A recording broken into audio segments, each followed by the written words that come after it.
ETF index mutual funds నేర్చుకుని stock మార్కెట్లో రాణించాలనుకుంటున్నారా? వెంటనే ఈ నెంబర్కి కాల్ చేయండి.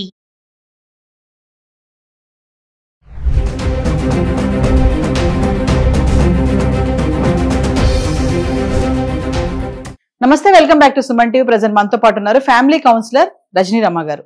నమస్తే మ్యామ్. నమస్తే మేడం, నేను కడప ఇన్సిడెంట్ గురించి మాట్లాడుకుంటే ఫ్యామిలీ సూసైడ్, కుటుంబ కలహాలు, ఆర్థిక ఇబ్బందులు మనం ఈ మధ్య కాలంలో చాలానే చూస్తున్నాం. మెయిన్ వచ్చేసి ఆర్థిక ఇబ్బందులు, లేదంటే అఫైర్స్ కానీ. మరి ఇక్కడ చూసుకుంటే ఈ ఇన్సిడెంట్లో కడపలో ఫ్యామిలీ గొడవలు, ప్లస్ ఏంటంటే వాళ్ళకి హెల్ప్ చేయట్లేదు అంటే పేరెంట్స్, గ్రాండ్ పేరెంట్స్ కూడా, పేరెంట్స్ ఆస్తి కూడా ఇంకా గ్రాండ్ పేరెంట్స్ ఆయన పేరు మీద రాయలేదంట. ఇంకా కొడుకు ఏమి ఇస్తారా తండ్రి? సో అడిగారు, నాకు హెల్ప్ చేయండి, బిజినెస్ చేసుకుందాం అనుకుంటున్నా ఫ్యామిలీ పరంగా. అంటే వాళ్ళు లేదు, కుదరదు అనేటప్పటికి వీళ్ళు కొంచెం మనస్తాపన చెంది అప్పుడప్పుడే బయటికి వెళ్ళిపోవడం.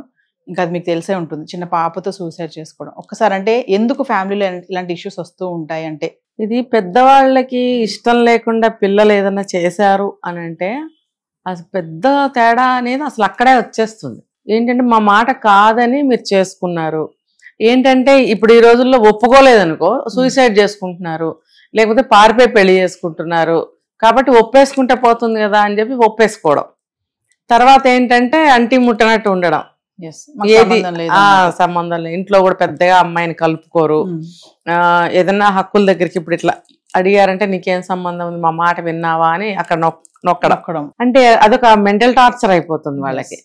ఇప్పుడు ఇది ఎలా ఉంటుందంటే, ఇష్టం లేని పెళ్ళైనా ఒప్పుకున్నప్పుడు ఇష్టాన్ని పెంచుకోవాలి, మనలో కలుపుకోవాలి అనే థాట్ వాళ్ళకి రావట్లేదు. ఎందుకంటే ససేమిరా వాళ్ళ మనసు ఒప్పుకోదు.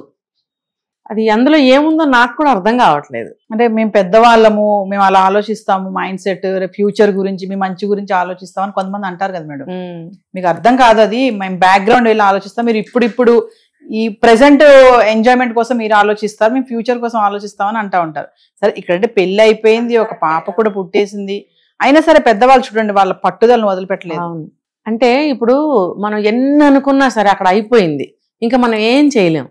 కానీ ఆ ఇష్టాన్ని పెట్టుకుని మన శత్రుత్వం వహిస్తూ ఉంటే అది ఇంకా ఇంకా ఒకళ్ళ మీద ఒకళ్ళ కోపాలు, దూరాలు పెరగటమేగా. అంటే నువ్వు చేసుకున్న దానికి నువ్వే అనుభవిస్తావులే, మంచో చెడ్డో మాకెందుకులే అన్నట్టు ఉంటే పర్వాలేదు. కానీ ఇప్పుడు ఈ విషయం చూస్తుంటే ఒక సాధింపు చర్యలాగానే బిహేవ్ చేస్తుంటారు. ముఖ్యంగా ఇంట్లో పెద్దవాళ్ళు, తల్లిదండ్రులు ఒప్పుకున్నా వాళ్ళ పేరెంట్స్ ఒప్పుకోకపోవడం, గ్రాండ్ పేరెంట్స్ అనేది కొన్ని ఊళ్ళల్లో కొన్ని ఫ్యామిలీస్లో ఇలా ఉన్నారు ఇంకా కూడా. అది ఎందుకు అనేది అది ఇప్పటికీ అర్థం కాని విషయం. వాళ్ళు అర్థం చేసుకోవాలి. ఇప్పుడు ఏం పోయింది, ఇప్పుడు నువ్వు అవునన్నా కాదన్నా రేపొద్దున నువ్వు పోతావు, అదంతా నువ్వు ఇచ్చినా పైన వీళ్ళకి వస్తే రానే వస్తుంది. అది దానికోసం ఇంత పట్టుదల ఎందుకు అంటే, నువ్వు ఇప్పుడేమో గెలిచాను అనుకుంటున్నావు, చనిపోయిన తర్వాత నువ్వు ఓడిపోయినట్టేగా లెక్క. ఫ్యామిలీ కూడా చనిపోయా కదా. నువ్వు నేను చచ్చిపోయినా నీకు ఇవ్వను అని చెప్పి నువ్వు చచ్చిపోతావు, ఓకే.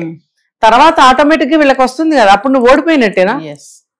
అంటే అదేదో నువ్వు బ్రతుకున్నప్పుడే నువ్వు ఇచ్చావనుకో నువ్వు గెలిచినట్టు అవుతావుగా. అంటే ఈ కుర్రకారికి ఆస్తి అంతా ఇచ్చేయమని నేను చెప్పటం లేదు. ఇంత వయసు వచ్చినా కొడుకులకే రాయరు, మేము బతుకున్నంత వరకు మా చేతిలో ఉండాలి అని అనుకుంటా. కరెక్టే అది కూడా. అంటే అంతా రాసేస్తే మమ్మల్ని అంటే నా విశ్లేషణ చెప్తా చూడండి.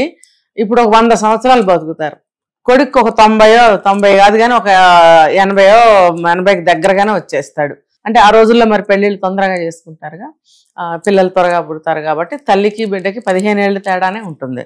మరి అలాంటప్పుడు నీకు ఒక 90 ఏళ్ళు ఉంటే కొడుకు ఎన్ని ఉండాలి కదా, 75, 80కి దగ్గరకు వచ్చేస్తూ ఉంటాడు. వచ్చేసినప్పుడు జీవితం అయిపోయింది అసలు వాళ్ళకి కూడా ఒక రకంగా.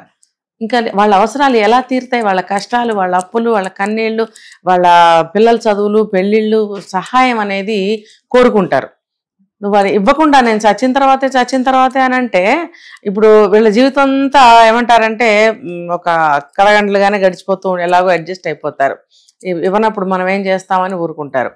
ఇప్పుడు మూడో తరం కూడా బాధపడుతుంది కదా.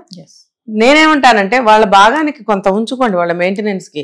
అలా ఉంటేనే ఇప్పుడు పిల్లలు కూడా కొంచెం విలువగా ఉంటారు అనేది ఒకటి నడుస్తుంది. కాబట్టి ఉంచుకుని కొంత భాగం వాళ్ళకి అవసరాలకి, ఖర్చులకి మీకు తెలుస్తుందిగా, ఏ ఖర్చుకి ఏ అవసరానికి అడుగుతున్నారు వాళ్ళు అనేది మీకు తెలుస్తుందిగా.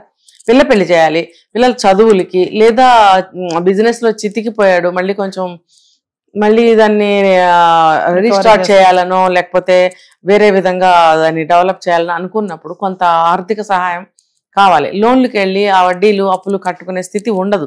అలాంటప్పుడు కానీ వీళ్ళు ఇవ్వటంలో తప్పులేదు, కానీ ససేమిరా ఇవ్వరాళ్ళు. ఇప్పుడు ఆ తండ్రి మనం అనుకున్నట్టు తండ్రిది అయిపోయింది, ఇంకా ఆయన కూడా పక్కకు వచ్చేసాడు. ఇప్పుడు కొడుకు చేస్తున్నాడు అనుకుందాం. ఇప్పుడు అతనికి కూడా అదే పరిస్థితి వచ్చినప్పుడు తండ్రి సహాయం చేయాలి.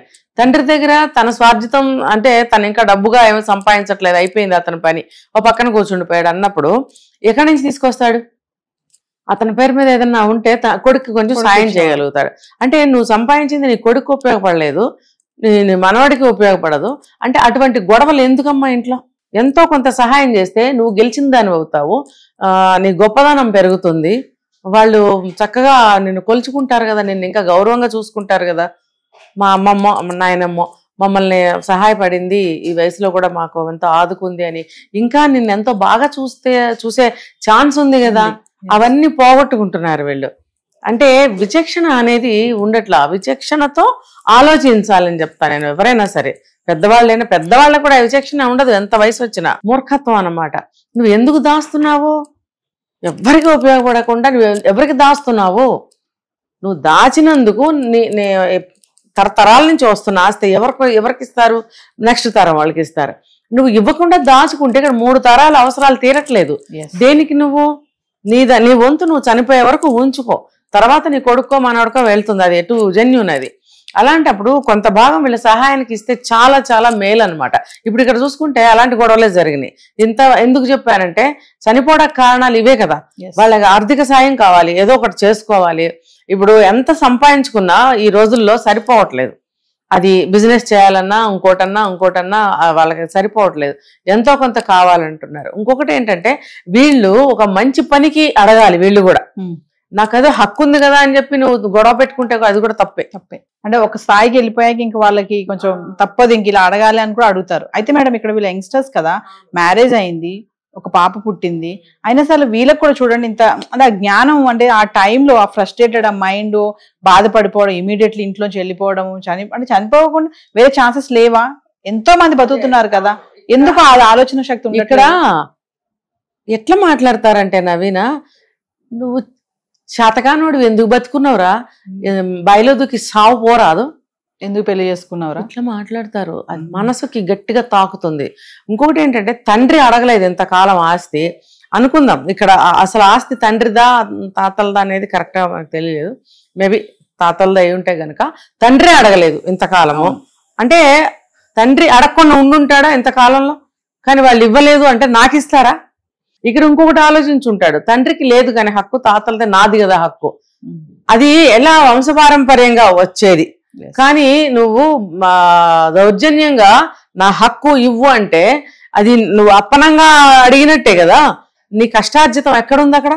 వాళ్ళు కష్టపడి తరతరాల నుంచి దాస్తున్న దాన్ని నువ్వు దేనికి అన్యాక్రాంతంగా వచ్చేయాలని చెప్పి దౌర్జన్యంగా గొడవ పెట్టుకుంటే వస్తుందా? రాదు. ఆ గొడవలు ఏమవుతుందంటే ఇప్పుడు ఇందాక మీరు చెప్పినట్టు పట్టుదల పెరుగుతాయి, పంతాలు పెరుగుతాయి, కోపం విపరీతంగా పెరుగుతుంది. డబ్బు దగ్గర ఏ వావి వరుస అస్సలు కనపడవు. ఇది రాసి పెట్టుకోవచ్చు, అందరికీ తెలిసిన విషయమే. అందుకే అంటారు డబ్బు చాలా చెడ్డది అంటారు. కాబట్టి డబ్బు చాలా చెడ్డది కాబట్టే వావి వరుసల్ని, బంధాలని అన్నిటినీ తీసి పారేస్తుంది, తెంచేస్తుంది అనమాట. డబ్బే ప్రధానం. నేను రేపు పాడెక్కుతున్నానంటే కూడా డబ్బే నాకు ఇంపార్టెంట్ అనేవాళ్ళు ఉన్నారు. కాబట్టి అంటే డబ్బు చాలా విలువైంది. డబ్బు సంపాదించడం చాలా కష్టం, నిలబెట్టుకోవడం చాలా కష్టం, ఖర్చు పెట్టడం చాలా ఈజీ. అందుకని డబ్బు విలువ, కష్టం విలువ తెలిసిన ఆ పెద్దలు ఇవ్వము అంటారు. కానీ సమయం వచ్చినప్పుడు, సమయం దాటిపోతున్నప్పుడు కూడా ఇవ్వకపోవటం అనేది అది కొంచెం పట్టుదల అనుకోవాలి, మూర్ఖత్వం అనుకోవాలి. అరే ఎందుకు ఇవ్వాలి నేను, నా కష్టార్జితం, మనసు ఒప్పకపోవడం అనేది ఇలాంటివి ఉంటాయి. ఇప్పుడు ఈ అబ్బాయి కూడా ఆలోచించాల్సిన, తండ్రికే ఇవ్వలేదు నాకెక్కడిస్తారు అని ఏదో ఒకసారి 2 సార్లు అడిగి వదిలేయాలి. ఇప్పుడు నువ్వు పెళ్లి చేసుకున్నావు, వయసు వచ్చింది, నీ జాబ్ నువ్వు చేసుకుంటున్నావు, నీ కష్టంతో నువ్వు భార్య బిడ్డల్ని సాక్కోవాలి, వెళ్ళి చూసుకోవాలి. మరి ఇక్కడ వీళ్ళని అడగటం అనేది అనవసరం, తప్పు అని కూడా నేను, అనవసరం. తండ్రికే దక్కంది, నీకెక్కడ దక్కుతుంది?